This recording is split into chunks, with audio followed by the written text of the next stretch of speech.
Guys, j'espère que vous allez bien. Bienvenue chez la Doha. It's about everything. Cette fois-ci, on va aller dans un sujet inconfortable. Oui, on va se secouer. C'est pas un sujet que Doha vous amène qui va vous, peut-être, des fois, ça peut vous réveiller quelques petites traumas qui s'étaient endormis au fond de vous. Je suis désolée et pas désolée en même temps parce que ça devait être réveillé. Et il fallait que ce soit Doha qui le réveille, ok?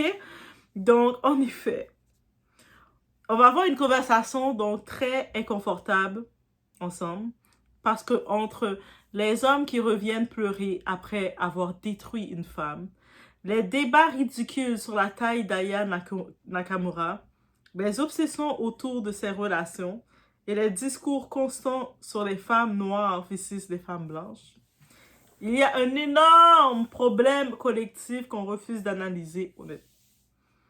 Et le pire, beaucoup de gens ne parlent même plus d'amour. Ils parlent d'ego, de validation, d'image sociale, de domination et de fantasmes culturels.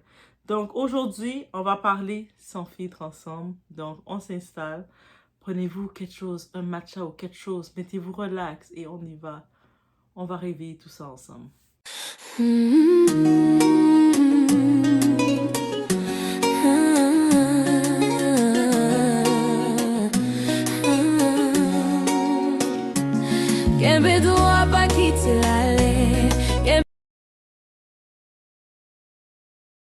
Donc déjà, on va commencer entre Aya Nakamura, la chanteuse qu'on connaît tous, et son ex, Vlad. Je vais pas oser m'aventurer disant son nom, mais il est russe et puis c'est le père de son deuxième enfant. C'est ça que je peux dire de lui. On voit clairement que la guerre est déclarée, surtout du côté de Vlad, l'ex. Les stories supprimées, les pics, les sous-entendus, tout ça montre surtout un couple qui règle ses comptes publiquement pendant que les réseaux regardent comme une série Netflix. En tant que tel, tout se passe du côté de Vlad. C'est Vlad qui a un amour-haine. Des fois, il va l'envoyer des pics négativement, il va la traiter de mauvaise main, il va essayer de l'exposer tout le temps. Mais Aya, elle n'utilise pas sa vie privée pour en parler parce qu'elle n'en a pas besoin de ça. Vlad reproche à Aya ses priorités, ses sorties, sa relation avec RBK et son mode de vie actuel. De l'autre côté, beaucoup rappellent aussi qu'on juge toujours les femmes beaucoup plus sévèrement que les hommes quand elles vivent leur vie après une rupture. Parce que beaucoup, ils s'attendent qu'après une rupture, la femme est supposée être finie. Tu n'es pas supposée avoir de vie après la rupture.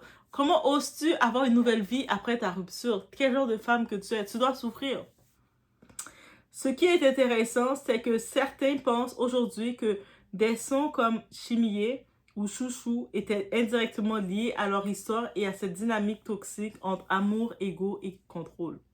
Mais là où ça devient malsain, c'est quand Internet transforme une séparation en tribunal public. Les fans choisissent des camps, les captures d'écran tournent partout et chaque story devient une arme. Et bien entendu, Vlad, il gagnerait à ça, mais il continue d'orienter ça. Et honnêtement, on sent surtout un homme blessé dans son ego. Parce qu'Aya continue sa vie. Elle s'est pas arrêtée à lui. Elle n'a pas dit, oh my god, j'ai rompu avec lui, j'ai 2 enfants, 2 pères, c'est fini. Non, elle continue sa vie et elle va de succès en succès. Et ça le dérange. Parce qu'il se rend compte que avec ou sans lui, sa lumière brillait toujours. Ça fait mal à un homme, ça. Pendant qu'elle sort, voyage, elle profite de sa liberté, lui balance des pics en story et les réseaux se régalent du chaos. Le problème avec certaines ruptures, c'est que l'amour finit, mais la possession mentale, elle reste. Au final, leurs filles méritent surtout des parents qui règlent leurs problèmes loin des réseaux sociaux. Parce que Clash Instagram dure 24 heures, mais les traces émotionnelles sur un enfant peuvent durer des années. Et actuellement, Vlad, c'est lui l'irresponsable entre les deux. Malgré que le monde essaie de dire non, mais Aya aussi, elle a fait quoi? Elle a refait sa vie, c'est terminé avec le gars. Qu'est-ce que vous voulez? On va parler justement de ce phénomène. Les hommes qui détruisent une femme puis reviennent en victime. En plus, vous savez, avec Zach Mokessa, qui dit, ce coach congolais qui dit, lui, son but, c'est de détruire l'ego des femmes. Mais il y a beaucoup d'hommes là, c'est ça leur but, détruire quelque chose chez vous, mesdames.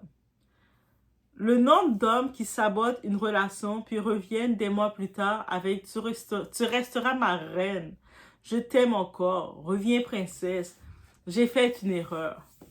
C'est devenu un phénomène social. Je sais qu'il y a beaucoup de femmes qui vont les redonner des chances et c'est pour ça qu'ils se permettent de le faire. Mais la vraie question, c'est pourquoi vous réalisez souvent la valeur d'une femme après l'avoir épuisée émotionnellement? Parce qu'il y a des hommes qui veulent le contrôle, l'admiration, les bénéfices émotionnels, l'énergie féminine, la loyauté, sans réellement protéger la femme qu'ils ont. Eux autres, ils arrivent, ils donnent rien du tout, mais ils veulent tout avoir de la femme. Et après, quand la femme se tourne et dit non merci, ça les choque. Et quand elle finit par partir, guérir ou évoluer, leur ego explose. Là, soudainement, elle devient la femme de leur vie. Que ce soit la femme qui décide, tu sais, un homme doit comprendre quelque chose. Soit la femme va te laisser et préférer rester seule qu'être avec toi. Elle va dire, tu sais quoi, j'aime mieux être seule, avoir ma paix que d'être avec toi. Parce que être seule, ma solitude et ma paix est mieux, est plus jouissif qu'être avec toi. Tellement tu ne m'apportes rien que j'aime mieux être seule qu'être avec toi. Ça, c'est une insulte pour l'homme. Ou soit la femme va refaire sa vie à quelqu'un d'autre.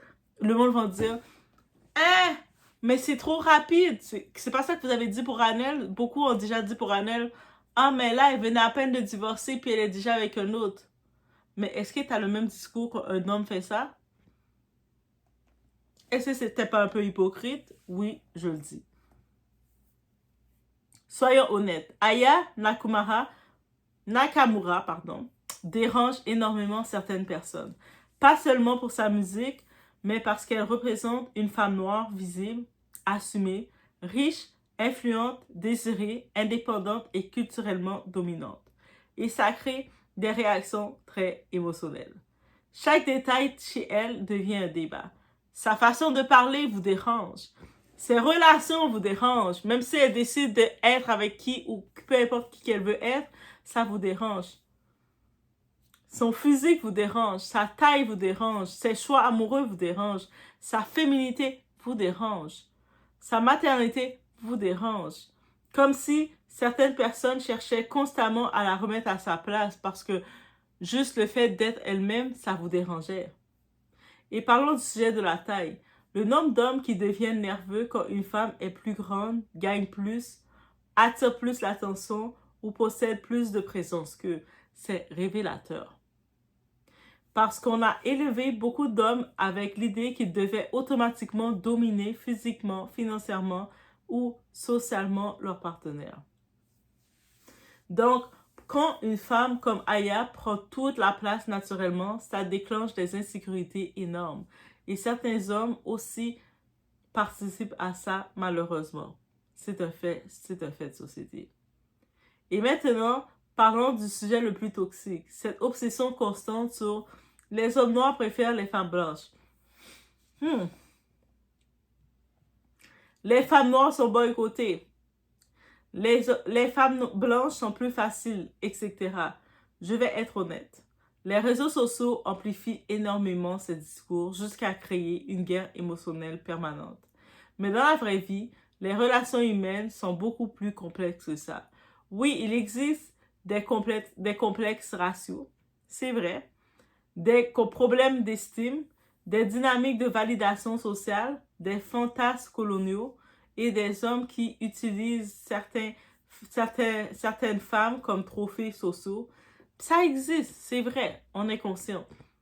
Mais réduire toutes les relations interraciales à une haine des femmes noires, ça devient aussi toxique. Parce qu'à force, certaines femmes développent de la paranoïa affective. Certains hommes deviennent sur la défensive constante, selon leur choix. Et les réseaux nourrissent une guerre identitaire permanente. Et Drake représente, oui, on parle de Drake maintenant, il représente parfaitement une autre réalité moderne. Des hommes qui n'ont jamais réellement guéri émotionnellement. Ils transforment leurs regrets, leurs frustrations, leurs ex, leurs blessures, leurs jalousies en contenu permanent.